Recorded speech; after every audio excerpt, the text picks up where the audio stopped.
I erased the other one. Yep. So that no one hears Bales' filthy mouth. Yeah, potty mouth Bales. What? The potty mouth Bales. All right. We weren't keeping that anyways. Well, that's true. So what is this? This is season 3? Season 3, season opener. All right. Well, welcome back. Welcome back, everybody. Is that what you call it? The opener? Season, what's the first episode? The first, the debut? No. The season premiere? There you go, Bales for the win. FTW Bales. But there's another name for it. I like premiere. We're going to have a red carpet at Dangles for this event. Ooh. Everybody come out. All your favorite walk around characters from Dangles world there. Cocktail wiener hors d'oeuvres. Yep, there will be light hors d'oeuvres and light lunch and fellowship. More fellowship than light lunch, but Snickers stuffed pickles. All your favorite, all the Dangles classics will be served. Wait, stuffed what? Pickles. What was Long's? His menu item was like a pickle and gravy or something like that. I caught his episode the other day, and he had something hilarious. The seaman special for sailors. Yeah, it's cod and it's basically Cipollini and sea biscuits. It's a stew. It's a stew. It's a stew. It's the seaman special. Yep. There we go. We are not 5 minutes into season 3, and already we are just barnacle deep. Yeah. It's pretty gross. We were closing up the shop at Dangles, and we heard some ruckus in the back room, and we go to the back to see, and we see Bales knocked out on the floor, and the whole jug of the Siemens special. I mean, the whole thing was wasted. he was punch drunk. And people wonder why I don't share these links on my open YouTube account or on my open Facebook account. Like this. Look. Oh, hey, Coach Jared's got some stuff going on. What's that about? Oh, Steven Special. Mom, what's Steven Special? And you know what was even worse about finding Bales knocked out? Like, he was wearing his Halloween costume. You know how the pirates are. It was like all decked down. We're like, why, Bales? Why? Today, let today go down as the day you almost caught Captain Brown. I'm not the first Dread Pirate Bales. I hate you. So that's okay. Hate is a form of love. It's better than lukewarm. At least you have feelings. Hate is a form of love in reverse. You know, it's strong feelings either way.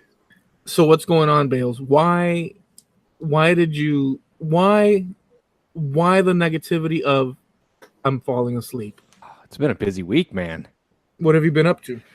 Tuesday was my lame company Christmas party or holiday party. You know, because we can't say Christmas anymore, right? And only 28 people showed up. Out of how many? Over 150 people are probably assigned to that office, but everyone's like, they'll live 2 towns over, and they're like, oh, I can't come to the office. People in this company have gotten so lazy that they can't be bothered to actually drive to their place of employment. Are you serious? They suck. Anyways, it just meant more hors d'oeuvres and a few beers for me. I had like 3 beers. So let's talk about the hors d'oeuvre setup. What are we talking here? Oh, so it was a crappy sports bar. So there was wings. There was a Caesar salad, and then there was some weird, I don't know, like bean and pasty stuff on half a slider roll. It was a real lazy hors d'oeuvre. Then there were and pasty stuff. Yeah. Then there were some sliders. Sounds delicious. Then there was spicy chicken nachos. Pretty good. Yes.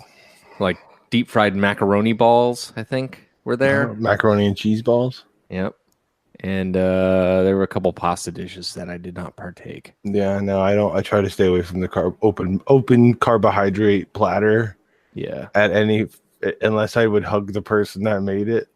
Yeah. That's my rule. If I won't hug that person, So the company has like very low budgets. I want this gravy. That sounds like a notch above slightly cafeteria food. Yeah, they're pretty stingy now. So it's like, okay, so we're having hors d'oeuvres and the bar's open for beer and wine until we hit our limit, and then it'll be cash. And then they started doing a Yankee swap, and I pulled the Houdini, which is one of my favorite moves. It's just like leaving without saying goodbye to anyone because I hate goodbyes. It's just annoying. So I just, slipped out the back door. Yeah, well, yeah, that's a good move. Yesterday, Mr. Raul Jackman, he had a little mini maker meetup thingy down in Bristol, Rhode Island with Total Boat. So I drove down there. I saw that you went out in public and met with people. Yeah, let me lay out the land. So Paul posts up this thing. Hey, gonna have a maker meetup, blah, blah, blah. So I throw the address in the old Google and check out the satellite view.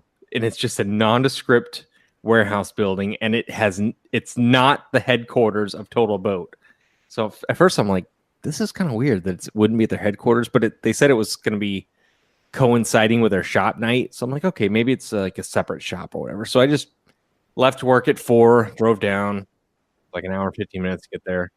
And it's already dark by the time I get there. It's on this industrial parkway, nondescript building, no lights in the parking lot, no activity. Like, great. I am going to get murdered.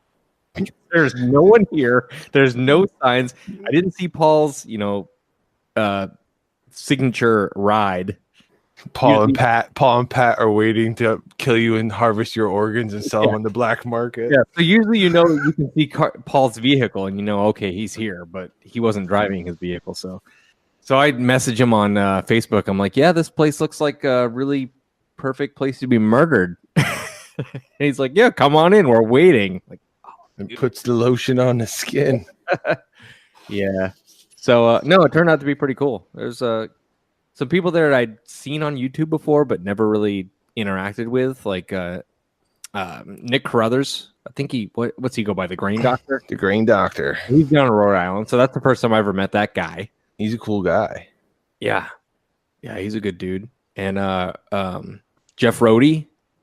Rohde Jeff. Yeah, he's down there. And Derek Forrester.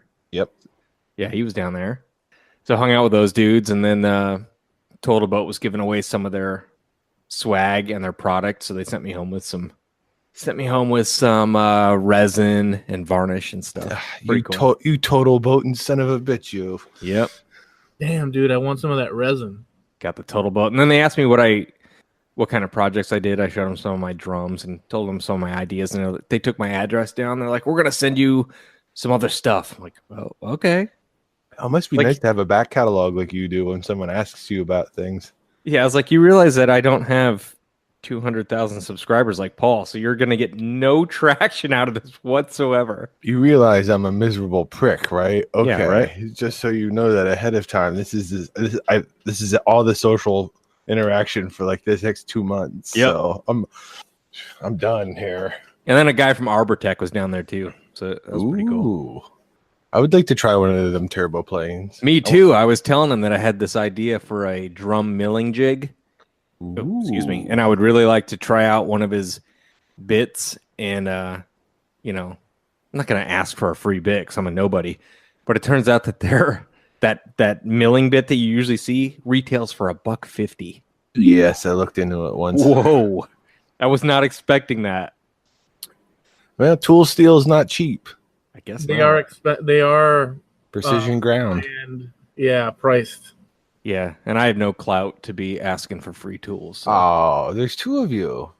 But he's like, hey man, you should have Bales 2 show up and ask for stuff and then leave and come back as Bales 1 and be like, that guy wasn't in here being a prick asking for But you're the same you're the same guy. No, this one doesn't have an earring, the other one does. Yeah. I just don't have enough clout to ask for that, so.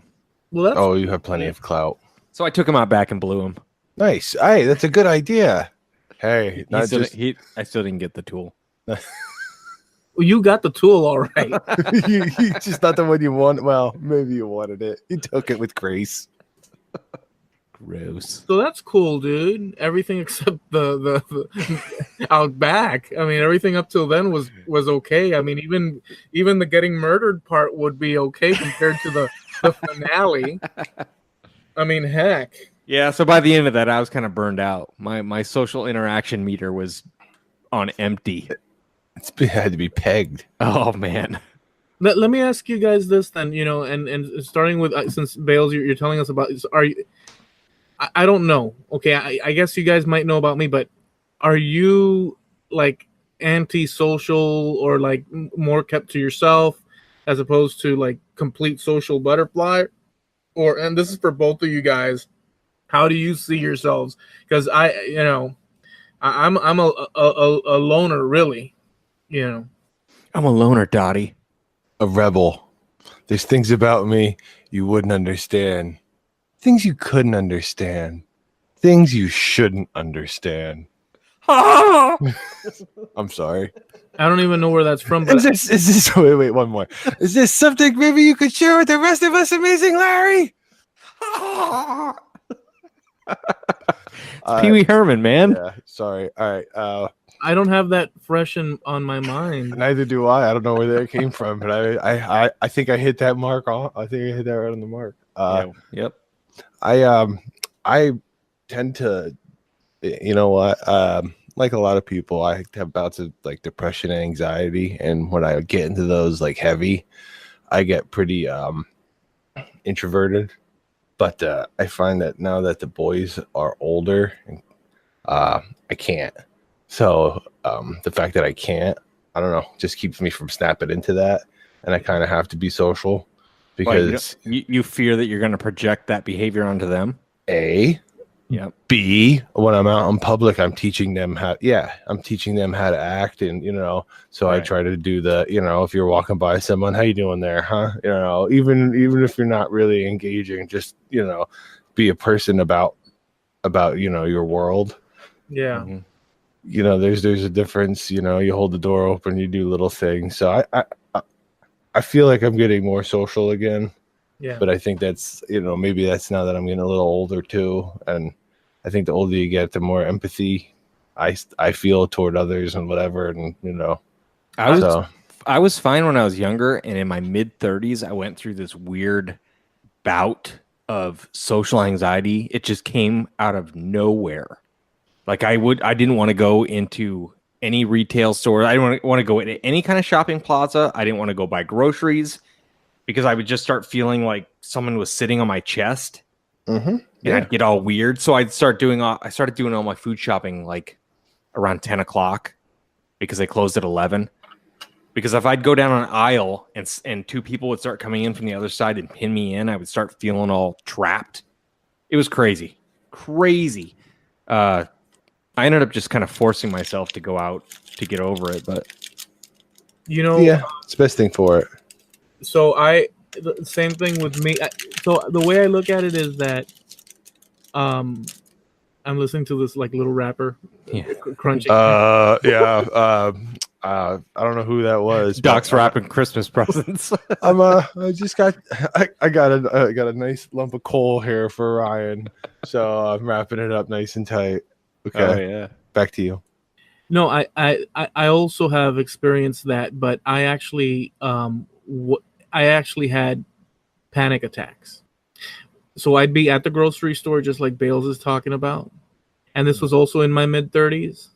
And it happened to me one time. I was in the grocery store, and it happened a few times, and I was paying, and you know how when you're standing in front of people and they take their sweet ass time, and like everything, like when I pay, I just put the money down, give me the money, give me the product, let's go, and then I'm done and I'm out. I don't sit there and linger and this and that. Well, they're like slow and this and that, and then it comes to my turn, and I'm exchanging the money, and all of a sudden I feel like this tunnel like surrounding my vision, and like this flight, run, fight, run, feeling. and I'm giving the money to the lady, and the lady's taking her, and I was so building up that inside. I said, "Just give me the change." I got the change. I hauled ass. I was hauling. I just went out the door, and I'm hauling ass. I'm saying, "What the heck is happening?" And so that happened a few times to me, and I read up about it and this and that, and so sometimes you bottle things up in life, little by little. And those things do not go away. They just get suppressed down in there, and they do not go away. They just stay there and stay there. And when it just gets too much, it blows up in your face like that. And so one day I was going through one of those, and I just said, you know what? And you have this fear of something's going to happen to you. Right. It's a sense of like something's about to happen to you. And it was coming on strong one day, and I said, you know what? That's it. In my own mind, I said, you know what? That's it. Whatever happens right now, whatever, because it feels like you're about to either have a heart attack, collapse, freaking pass out, just everything and anything. And I said to myself, to my body, okay, fine, have at it. And at that very moment, it ceased. But I did have that anxiety, and I did like to not be, and I never been a part, like I don't honestly, I hate to be a downer, but I don't see what the hell there is to be so damn cheerful about. This life is a scary thing in my perspective. People can be very careful who you choose as friends, because the backstabbing and the evil out there, and I've experienced that too, can be overwhelming. So long story short, I keep to myself, man. It's a very few select people that I call friends, Well, I didn't have it that bad last night, so. Oh, last night? No, you actually had it worse. I mean, gee. I'm just never sure what to talk about, and the biggest problem I have lately is I'm really setting myself up on this one. I don't know what to do with my hands. Oh, well, that's a no-brainer. So I'll go from the arms crossed to hanging them in my pockets to holding them behind my back. I'm like, I fidget a lot. That's why, Bales, you should be glad that you never took up cigarette smoking, because that's what you do with your hands.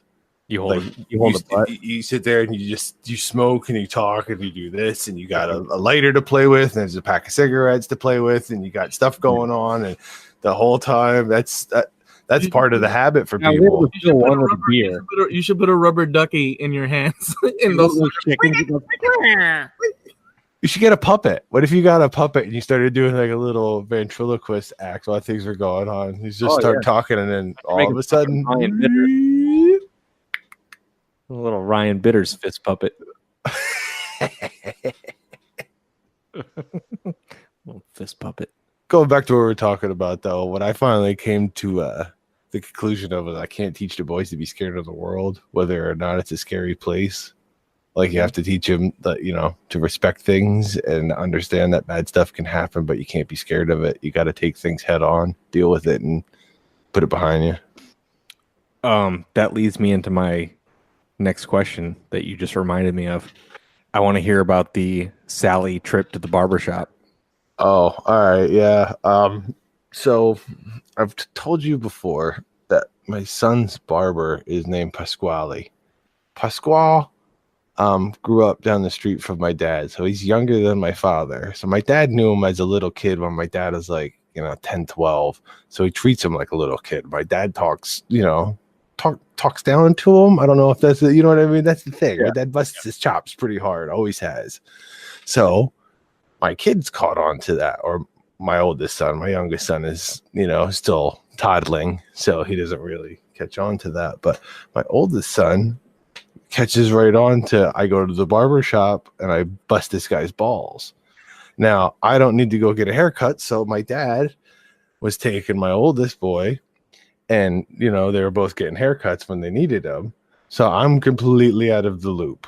The whole time they would go to McDonald's, whatever they would do afterward.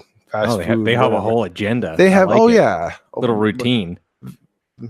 Vinny Boom Bots doesn't do anything without a meal. Okay. So there's at least something, there's a snack involved. That's just how he gets down. So as the youngest guy got old enough to need a haircut, I started going so he can sit in my lap. So we take 2 cars. I'll go with the boys. We meet my dad there. I'll let the little guy get a haircut while my dad feeds him Cheerios or whatever whatever we have to do to pacify him so he don't cut his ear off. And then I'll take the little guy and we'll go. So I've been around a couple of times, and it turns out that my youngest son or my oldest son is just like a ruthless ball buster, like black belt level stuff. We get in there and he starts, the barber starts on him with the whole, like a barber does. Oh, hey, look, it's Susie. Oh, my name's not Susie. And, my son's got some prepared stuff. He was upstairs practicing, busting his chops before we left. Yeah, how does that go? Is the kid standing in front of a mirror? No, he's like, Dad, if he says this to me, I'm going to call him a hairdresser. I was like, oh, all right. I was like, and then what if he comes back at you? He's like, he's not going to come back at me. And he's like, I'm going to give him a look. I was like, oh, you're just going to stare him down, huh? Oh. So we get there, right? And it gets better. It turns out that my son has got my father to stop at Dunkin' Donuts on the way there and show up with a medium coffee. And my son gives the coffee to the barber, and he's like, maybe if you have some coffee, you'll hurry up this time. No way. Yeah. I've never laughed so hard in my whole life. I was crying, and my dad is there, and my dad's like, also crying. We're laughing so hard because, like, right on the chin from a 6-year-old. And my son did it cold-blooded. Like, he didn't laugh. He turned around and he sat back down in the chair. I was like, oh. I thought when you mentioned the coffee, you said your 6-year-old was going to drink it so he'd be ready to go. No. He it was a prop. Yeah, he made my dad buy him a coffee so he would hurry up. And he's like, and if you don't, we're not getting your coffee next time. Jeez. Was the barber amused? Oh, the barber, like the whole time they're getting haircuts, he's like, I wish they would come every weekend. It's like, this is like entertainment for me. So he didn't have to pull out the hairdresser? Nope. He didn't have to pull out the hairdresser line. They were going back and forth, football teams and whatnot. And my son's just old enough to like think he knows what's going on now. So he'll just spout random crap. And, everyone has to be like, that's not true, bud. You're all right. He's figuring it out. He's got a set of brass ones on him, though. He's brash as hell. Oh, man. I told him, I was like, you better get good at ducking if you're going to have that attitude. Yeah, no He's shit. like, why? I was like, you're going to stick your nose in there. You're going to get it popped. You better bob and weave and get a good right hook on you. Well, see, right now, he's just bigger than all the kids his age. So I think that he can have that attitude. But he'll figure it out. That's how I feel about it. I can't knock him down a peg like that. Not for real. I mean, I could try to warn him, but... Well, no. As long as it's appropriate, right? Like, you have to defend yourself. Yeah, that's not what I'm talking about. I'm just talking about someone giving him the business. Oh, yeah. Even verbally. So, yeah, you don't want to be raising a little bully, that's for sure. No, he's not like that at all. He's a sweet kid. Except unless you're the barber. Hairdresser. Parent-teacher conference, the lady said he was good, so... Plus, my wife works in the building, so I'm pretty sure if he was a little a-hole, I'd know about it. Oh, yeah, they'd hear about it quick. Yeah, he wouldn't even get to know. So that was what happened to Sally. Little Susie on Monday had to go get stitches. I saw that. What happened with that? I am in the kitchen slicing a pork roast, a delicious pork roast I just pulled from the oven. I made gravy and mashed potatoes, and the boys are running around. My house is the kind where you can just run in a circle into the hallway, like into the front, into the living room, into the dining room, into the kitchen, into the hallway, again. Yeah. So every once in a while, they'll chase each other, little cat and mouse games. And I was like, all right, that'll be enough now. Time to sit down. And like they went for one more lap. And then I hear the little guy fall. Oh. And, that happens all the time. So it's like, it didn't sound any worse than any normal fall. Other than, he's crying. So my wife goes in there and I hear her go, oh, no, this is bad. And, right here in his eyebrow, like, what would you call it? Inside eyebrow, Yeah. He's got like a nice gash, like between the eyebrow and the bridge of his nose. Yeah, it's nice. It's a nice gash opening. So, oh shit! All right, well, we've got to go get this attended to. A Band-Aid's not going to help this. So we put everybody in the car. And you know how nowadays there's an urgent care or some sort of emergency room every like 2 minutes. Yeah, they take over abandoned fast food joints. Dude, I'll tell you what, we were in and out in an hour. Yeah, we went in there, 2 stitches. The kid is way tougher than I am. I'm there sitting on the hospital bed holding on to him. Like, they actually used thread. They didn't just do the super glue or the liquid bandage, as they call it. It was the doctor looked at it for a minute, and they feel around to make sure like he's not, candidate for fractures or whatever. There shouldn't, But he said, look, if I try to glue it, it's too deep. It's not going to take. There would be too much. I'd have to use too much glue. It wouldn't dry. He's like, and it's too wide for a butterfly. He's like, so I'm going to have to do 2 stitches. I was like, man, you do whatever you have to do to get this kid's head closed. I don't care. Because at that point, it was in a good spot, like on his, on his brow line. Scars are cool, man. Whatever. The other guy's got one too. Little boys. What am I going to do? Put them in a protective bubble. I told him, I was like, just none of you guys get an eye patch. I was like, we got no eye patches. But so they stitched him up the 2 stitches. He took it like a champ. And like I said, we were home in an hour eating dinner.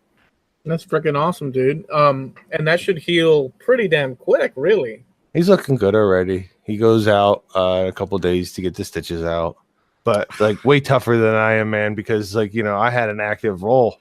I've got him sitting next to me on the bed, and I've got my arm around him, kind of holding his arms down. And then at one point when they're stitching him, I have to like hold his brow back and kind of keep his head back, and way tougher on me than on him. I mean, I'm sure it was scary as hell for him too, but he understood. He understood that he had to go to the doctor because something was wrong. So I had stitches as a kid, and they told us to come back. And I kept asking my dad when we're going to go back. He's like, "We're not going back," because he just took the stitches out himself. Yeah. So he wasn't going to pay for that crap. Yeah. Well, I mean, if it wasn't on his face, maybe, but I don't know. Where did you have stitches, Bales? I ripped my knee open, and then I had the stitches in my face where that dog bit me. My dad took out all my stitches. I take out my own stitches nowadays because of it. The one that came across the street and bit you? Yeah.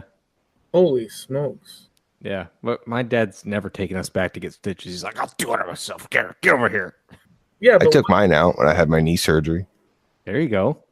I took out the one on my middle finger when I cut it with the bandsaw. Wow, impressive.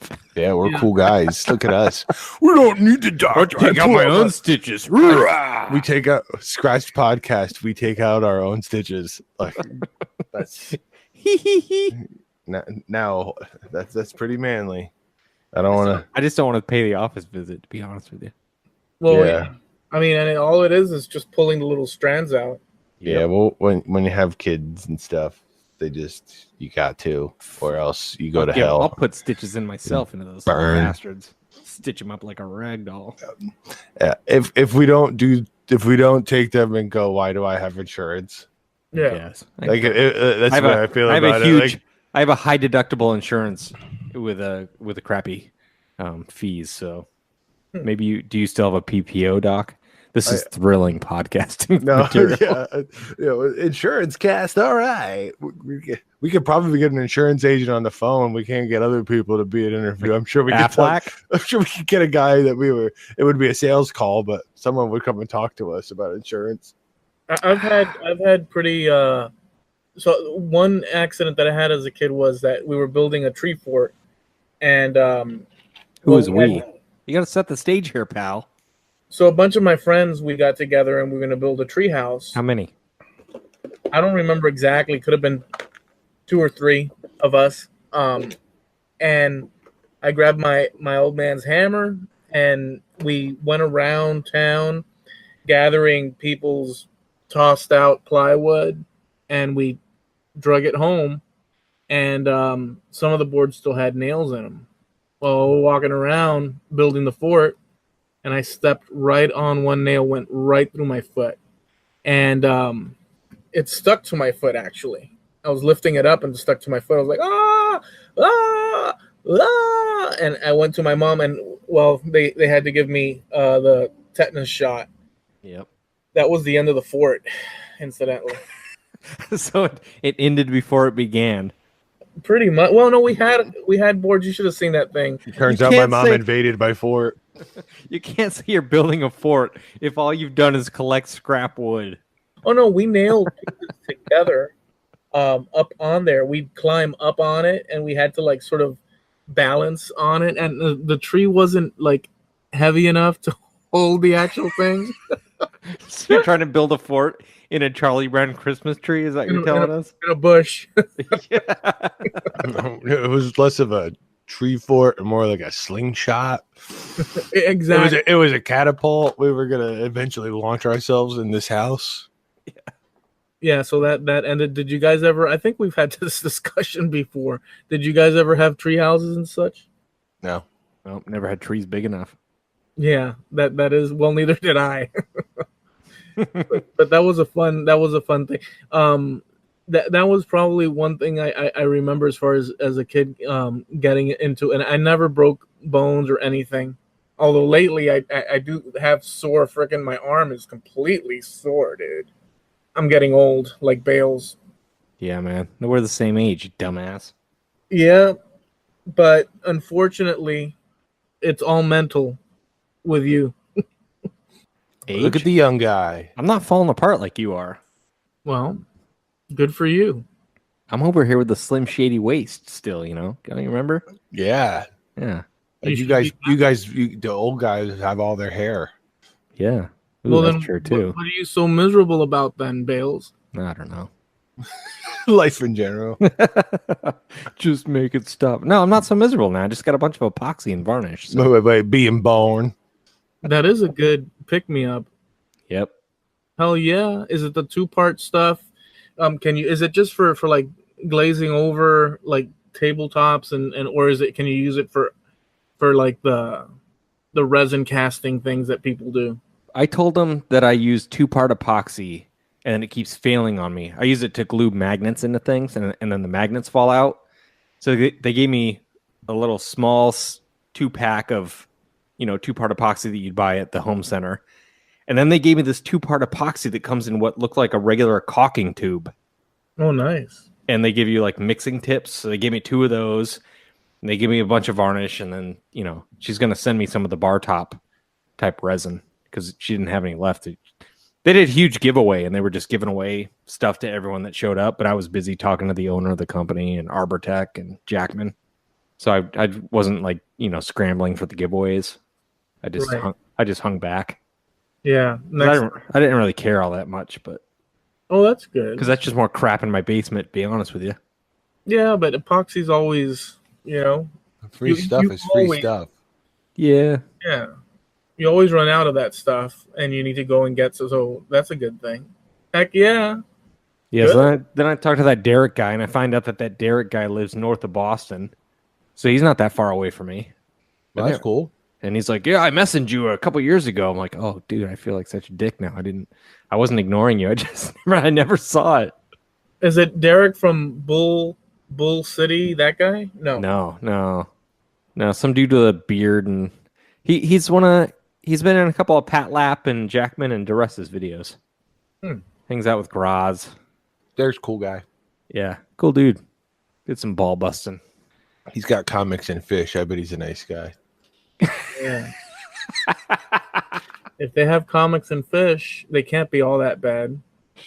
No, they're the best. I brought that up the other day to somebody. I was like, he's a good guy. He's got comics and fish. And they're like, what are you talking about? I was like, man, it's happened now that it's in my head somehow. I think other people know what I'm talking about. I even forgot the point of that I know the reference because I know I said that somehow, somewhere in this podcast, but I don't exactly remember There was a friend of yours or whatever, an older guy that you were buddies with, and he was dating your cousin. He had comics and fish. You were like, he's a good guy. He had comics and fish. Yeah, now I remember. It was so ludicrous. Comics and fish. It's still hilarious to me. Comics and fish. Yeah, it's real stupid.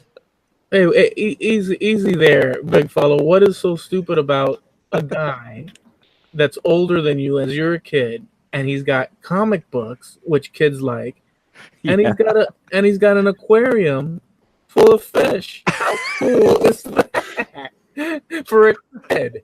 Well, usually I equated cool to some dude who had like a cool car and a babe for a girlfriend, not books and a fish.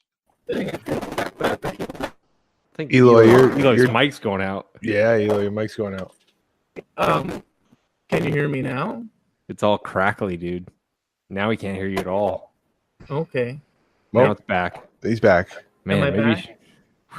Was it like internet lag? No, like the mic was dying. Yeah, it was like Really? sounded like Shorty Outy. Oh. But it's okay now, yeah? Yeah, Yep. Wonderful. Okay. Well, long story short, I don't care what Bales thinks. I think that was a cool thing.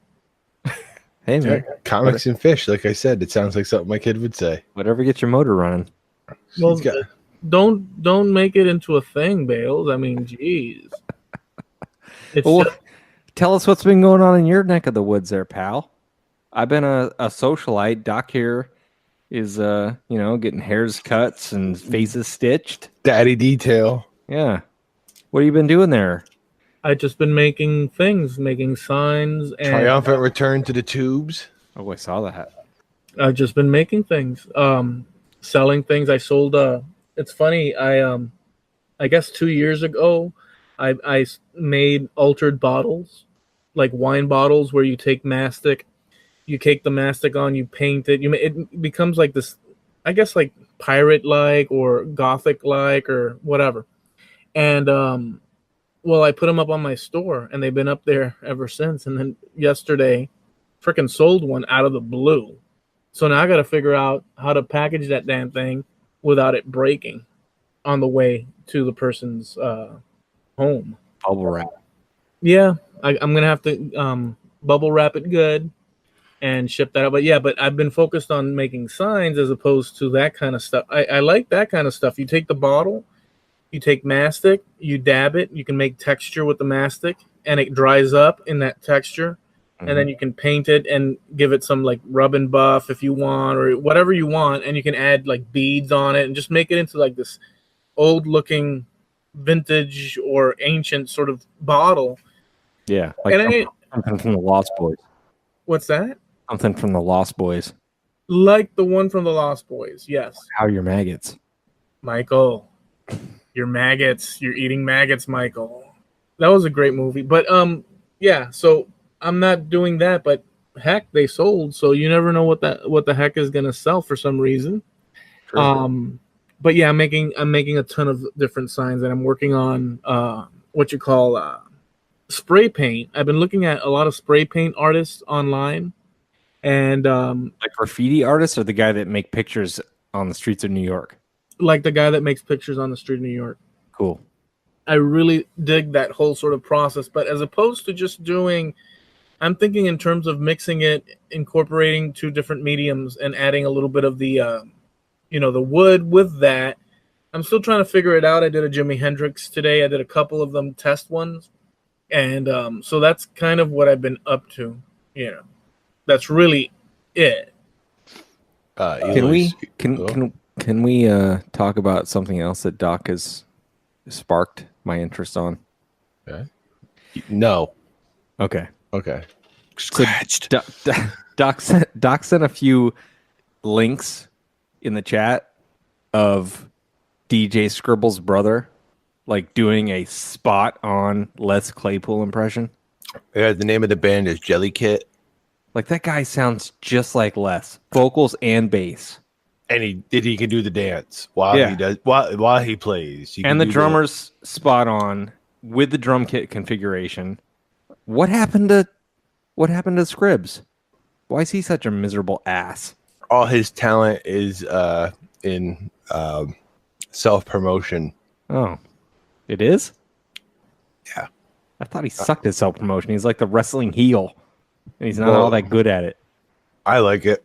Oh, okay. I got to be honest with you. Every time he spouts off, I'm like, you love it? I think it's great. I was like, man, if I were him, I would do the same thing. I guess. Because you know what? Every time I does it, I just want to punch him in the mouth, and then I'm like, he's not really hurting anyone, I guess. You know what's great is Eloy and I know a few like of the older Scroll Saw guy set, and they don't get it, and that's the best part about it. Like, I don't like that guy. He thinks he's great. It's like, yeah, but he's like kind of poking you a little bit. No, I don't get it. I don't understand why you'd be like that. Yeah. I was like, I don't think he means anyone malice. I was like, yeah, he talks to people. It's not like he's gonna bite your head off. I was like, I think he just kind of likes to, I think he peacocks a little bit. It's hilarious. It's true. But his brother's much better. Yeah, that is killer stuff. Do you not like Primus, Eloy? I owned one of their albums back when they were the in thing, and I liked it.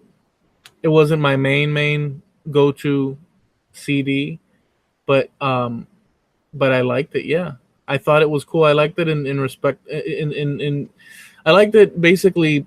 It's sort of a different way of writing music and playing, because the bass is on in the four, and so it gives you perspective and stuff. So I enjoyed it because of that. But I guess they're all right. Yeah, I saw them live at Woodstock. 94, 92, 94. Yeah, My name is Mud. I'm a big fan. Yeah, So I did. That's why whenever I see Jelly Kit with that, it's like, wow, that is really good. Really, really good. That is not easy. Yeah, they were pretty good. The weakest song that I saw was Jerry Was a Race Car Driver, which I was surprised by because that's one of the easier tunes. Get your shit together, Jelly Kit. Jelly Kit? I think it's Jelly Kit. Whatever it is. Well, I think I've seen them with a couple of different guitar players. Maybe I want to get back into music. I've been in my mind. Let's do it right now. I'm ready. Running through I did, what are you gonna do? Dueling kazoos? Yeah, man. Something. Scream like a pig, boy. Don't stifle my creativity, Bales. I was thinking about that today, though, Eloy. You should have an album. I've been pondering that. Sweetwater salad. My dog is having he's dreaming, and he's doing the yeah, Vigo dreams. Sounds like a nightmare. I've been thinking about that. I've been thinking about so the whole thing is this: you write an album. In my mind, has to have it doesn't have to have anything actually, but for you to, in order to get your shit together, it has to have some sort of thread through it. It doesn't have to be vocally the thread. It doesn't have to be something that ties it all in, and it makes sense to you that it's so I want to do an album. You want a cohesive album. Rock opera is the word I think you're looking for. Well, here's what I was thinking. So I was thinking of I thought of the title before I thought of the album, and this has been concept album. Oh, I love it. Well, so you know how you think of a certain sound. Let's say the Grateful Dead, for argument's sake, and they have that certain particular sound that they have, and then you think, okay, I'll do that and style, and then I'll work my way through and create an album out of it. But the thing is, you can start your engine, and you can drive down the road, but most of the time when it comes to that, you putter out halfway down the lane, because there's a lot of work involved in doing it, and then you have the critical part of you that says, no, that sucks, no, and then all of a sudden you put it in the trash bin or the to be continued bin. And so that's been my battle. I've got hundreds and hundreds of songs recorded, and I could make an album I could make a few albums right off the bat just doing it, but it's like they're marked in time, it's like so I'm thinking of doing something, but I'm still not quite. I've got a title, something like I want it to be like retro 60s style, so like something like the Big Tent Revival or like Big Tent Blues Revival or Big Tent Rock Revival, and make it like a circus album cover with guitars on it. Just make something cool like that. And the whole theme would be going back with the different styles, not necessarily 100%, but the inspiration of the different styles that you'd have from back in the day, and reproduce and write songs revolving around that idea. So I've been pondering that, so that's what's been on my mind in actuality as far as music. I dig it. Whatever it is, you should do it. For all the music that you've put out and made into the world, you should definitely at least have one album for your credit, to put in another feather in the cap. Just get yourself a SoundCloud account. I got one. Give yourself a Gucci name, Little Sweetwater or something. Oh yeah. Get yourself into the mumble rap. Oh, mumble rap. We should all do that. What if we, instead of like a band, we were just a mumble rap? Paper on my side, put a paper on my lawn. Little Sweetwater.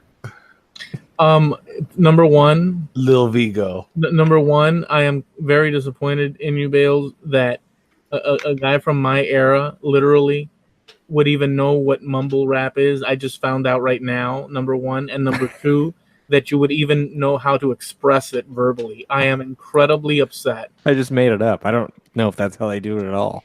Okay, now I have gained a little bit more respect back.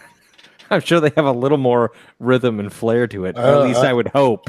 I don't know. I've never really heard it, but that sounded about right to me, Bales.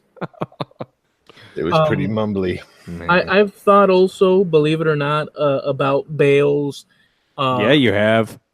A lot. Non-stop. It's non-stop. It's tossing and turning, cold sweats.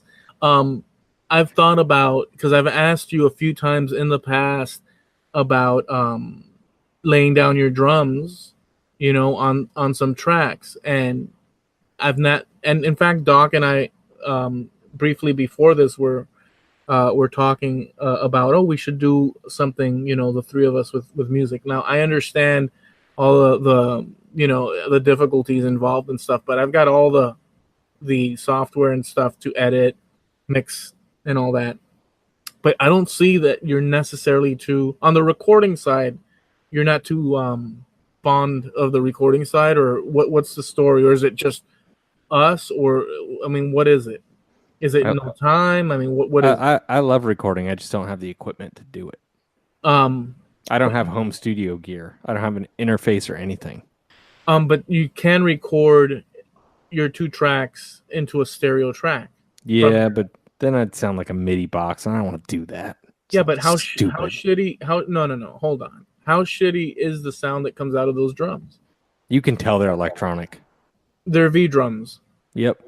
They're fine. Are they a later model V drum or like ancient? First generation. Oh, so it's like clang, clang, clang, clang, clang, clang, clang. Not that bad. But you could definitely tell the cymbals and stuff are electronic. Is it like slink, slink, slink, slink, slink? Yeah, pretty much. And the bass drum, it's got only the 80s sound. The 808. Goosh, goosh. No, it's not that bad. Like my friend has that home studio, but he's so busy between the teaching gigs he has and the making drums and the two young kids that I just can't. I can't take any more time out of his schedule because I don't have any money to pay him. Look, man, I not so much originally, but yeah. So here's the thing. I believe that whatever the limitation, like I don't care that, let's say you're recording and you don't have the best guitar or the best, even the output of the sound, there has to be some mixing and editing in there. But to me, completing the project is paramount.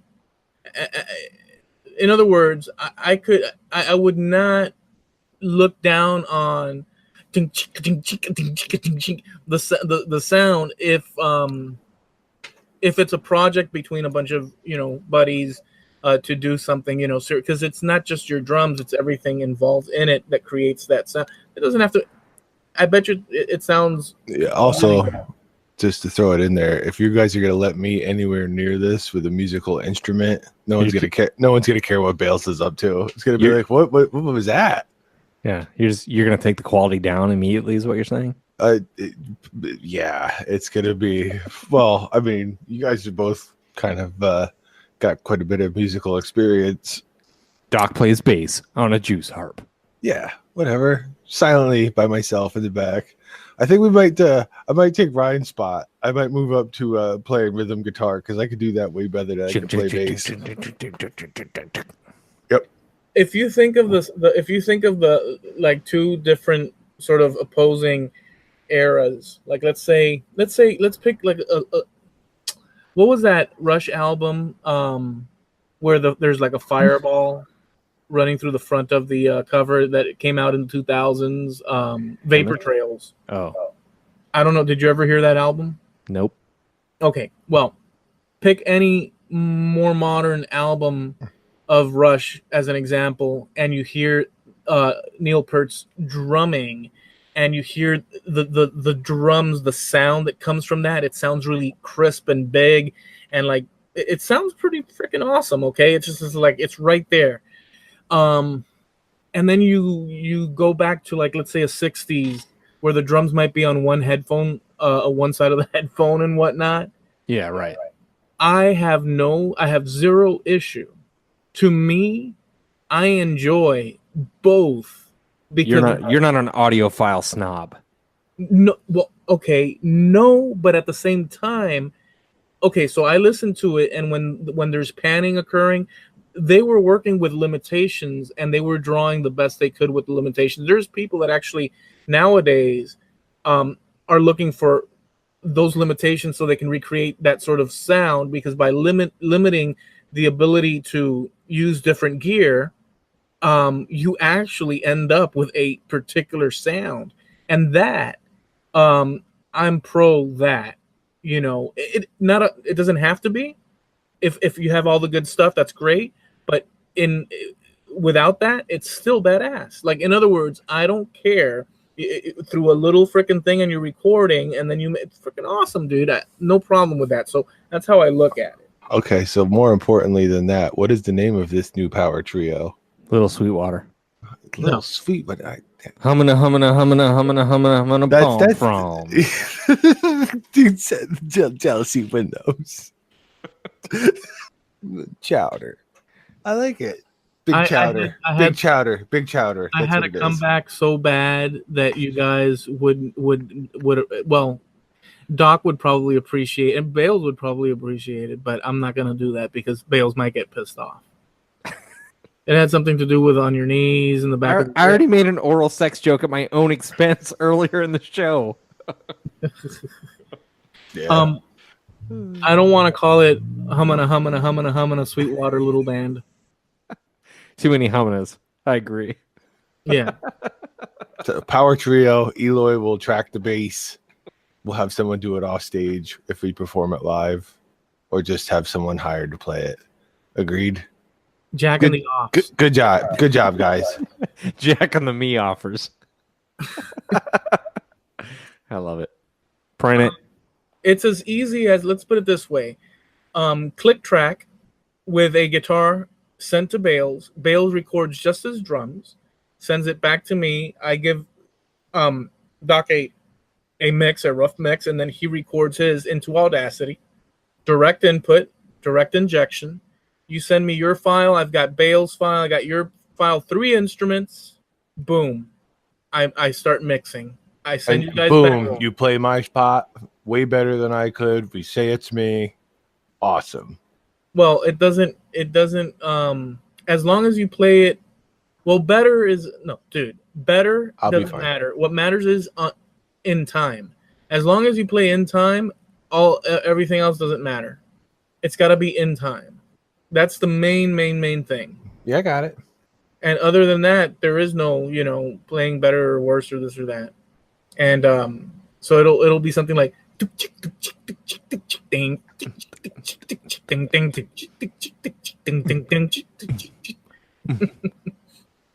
yeah, we could try that.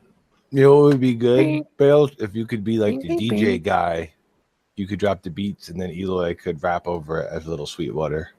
I was walking on the street just the other day. I would be more like the Flavor Flav, like the hype man. I would just be running around throwing candy. Yeah. With a grandfather clock hanging around your neck? Yeah, throwing candy into the crowd. Sweet. Would it be like an Apple Watch hanging around your neck? Yeah. The Beastie Boys kind of sort of they were originally playing rock, and then they went into the rap thing, but and then they came back into the rock at the end and stuff, but they didn't take it, I don't want to say they didn't take it serious, but if you listen to their songs when they went rock and roll, it sounds really cool, but it was kind of minimalist, They were like a sloppy punk band. Yeah, and it's still badass. No, nothing wrong with it. Like, there's a pretty good version of them on YouTube playing Sabotage on Letterman, and they're actually playing the instruments. Yeah. I mean, you see them a lot doing that, but that's one of the times they did Beastie Boys song. They did Sabotage live. Yeah, the whole idea. So it's true that there's a level of like intricate playing. Let's say the whole band is freaking intricate and freaking nuanced and all the way balls to the wall. And that's great. But guess what? It also at the same time, it's like, give me a freaking break. I can't listen to that all. Sometimes I just want some, open space inside a song. There's more to it than just the technicalities of everything, in particular, every instrument. That's why we have Bales to fill in all the little gaps. Whoa. Fill in all those little gaps. Baby. Double pedal. Those are the big gaps. Gap filler Bales. Bales and the gap fillers. Wow, I became the front man automatically. I like it. We're gonna have Bales on the riser out front, Eloy. And like Don Henley. Yeah, you and I are just gonna hang back and like we're gonna have our own little stations. Yep, stage left and stage right. Yeah. Hey man, look. Douche in the bags. That's actually a band. That's done. I have no problem with that. Bales, this is your chance to shine like a diamond. Yeah. Wow. I have no problem with that. That's man, that's it. Bales is now the front man. You are now Dingle. Well, what is it? Bales and the gap fillers? Oh God, Rory, please don't pull out your Photoshop skills. Bales. I like Bales to the wall. Bales and his big gap. No, what? No, that is something totally different. Bales is gaping gap. Dude.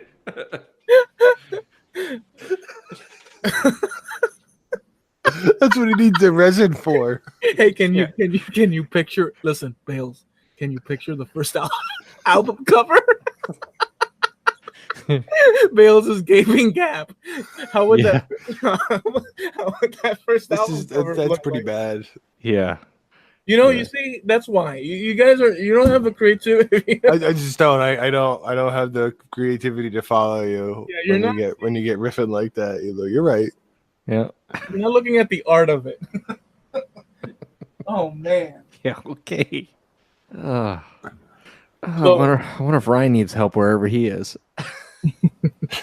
Him and Wilkie are working on their podcast right now. What was it? Fat and Sassy? Husky. I have discovered one thing in our little conversation here. This first episode breakthrough episode of season 3 here. The premiere episode, yeah, season 3. Yeah, I just realized that that old habits die hard. They never die. Oh wait, we can call ourselves Die Hard. Why did you have to put the accent there? Jeez. Man, that is not a Christmas movie. No. Oh wait, is this a Christmas episode? No, but Die Hard's a Christmas movie. Unless it's pronounced Die Hard. Oh man. This is going to come out the Monday before Christmas Eve, so the 17th. Okay, so we should let's tidy up this episode with some decent conversation because Bales drags out the worst in people. Dude, you're the one decking the halls with balls. Deck the halls with bales of holly. I love it. Die hard. So yeah, I don't got. What else do we got? Did you guys bring something to discuss like we had mentioned earlier? Yeah. We're done here, buddy. I think we're on E. It was an hour and 15 minutes. We got all our, probably an hour and 5 after we went live for a commercial on your YouTube channel for a second. So what you're saying is that we're good? I think we're good. All right. We went around the horn once. All right.